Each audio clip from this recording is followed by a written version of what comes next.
Aryo merasa ada sesuatu yang aneh. Aryo merasa ketakutan dan berlari keluar rumah. Hai teman, selamat datang di waktunya cerita. Semoga betah ya nonton sampai akhir. Cheers! Di sebuah kota besar, seorang bernama Aryo menjalani kehidupan yang sibuk sebagai karyawan perusahaan ternama.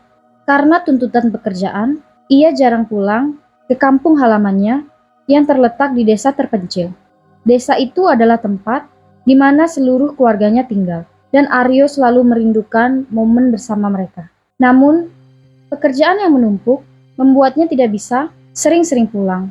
Setelah beberapa tahun, Aryo akhirnya mendapatkan cuti yang panjang dan memutuskan untuk pulang ke kampung halamannya. Ia merasa sangat gembira, membayangkan bisa bertemu dengan keluarganya, terutama orang tuanya dan adik perempuannya yang sangat ia sayangi. Dalam perjalanan menuju desa, Aryo merasa ada sesuatu yang aneh. Namun ia mengabaikannya karena terlalu bersemangat untuk bertemu keluarganya. Ketika Aryo tiba di desa, ia disambut dengan senyuman hangat oleh orang-orang yang dikenalnya sejak kecil. Namun ada sesuatu yang aneh dalam cara mereka menatapnya. Aryo tidak terlalu memikirkan hal itu dan segera menuju rumahnya. Ia terkejut melihat rumahnya masih dalam kondisi yang sama seperti terakhir kali ia melihatnya. Ketika ia mengetuk pintu, ibunya membuka dengan senyuman hangat dan menyambutnya masuk. Hari-hari berlalu dengan cepat, dan Aryo merasa bahagia bisa kembali bersama keluarganya. Mereka melakukan aktivitas sehari-hari seperti biasanya. Makan bersama, bercerita, dan bekerja di ladang. Namun, Aryo mulai merasakan keanehan-keanehan kecil. Setiap kali ia bertanya tentang kejadian-kejadian penting yang terjadi selama ia pergi, keluarganya selalu memberikan jawaban yang samar. Suatu hari, seorang tetua desa, Pak Joko, mendatangi Aryo dan memintanya untuk berbicara secara pribadi. Pak Joko dengan hati-hati mencoba menjelaskan bahwa keluarganya telah meninggal dalam kecelakaan tragis 2 tahun yang lalu. Ia menunjukkan surat kematian dan foto-foto pemakaman sebagai bukti. Aryo menolak mempercayai apa yang didengarnya dan menganggap Pak Joko hanya mencoba menakut-nakutinya.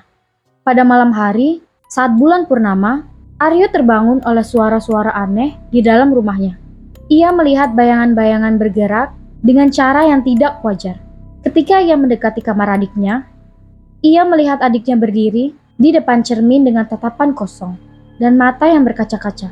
Adiknya kemudian berbisik, "Kakak, kita sudah tidak ada lagi di sini."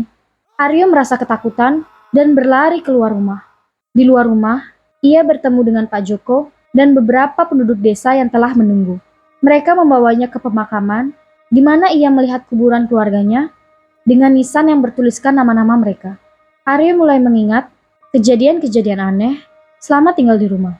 Makanan yang tidak pernah basi, cahaya lampu yang selalu menyala, dan suara-suara yang entah datang dari mana. Ia akhirnya sadar bahwa keluarganya memang sudah meninggal. Dengan hati yang berat, Aryo kembali ke rumahnya untuk terakhir kalinya. Ia melihat bayangan keluarganya yang tampak lebih tenang dan damai. Ibunya berbisik, "Kami selalu mencintaimu, Aryo. Sekarang waktunya kamu menjalani hidupmu." Dengan air mata berlinang, Aryo mengucapkan selamat tinggal dan meninggalkan rumah itu dengan perasaan yang campur aduk. Aryo kembali ke kota dengan kesadaran baru tentang hidup dan kematian. Ia memutuskan untuk menjalani hidup dengan lebih menghargai setiap momen yang dimilikinya. Pengalaman mistis dan menyeramkan itu membuatnya lebih kuat dan bijak. Cerita tentang kepulangannya yang aneh itu menjadi legenda di desanya, mengingatkan semua orang akan batas tipis antara dunia kita dan dunia yang lain.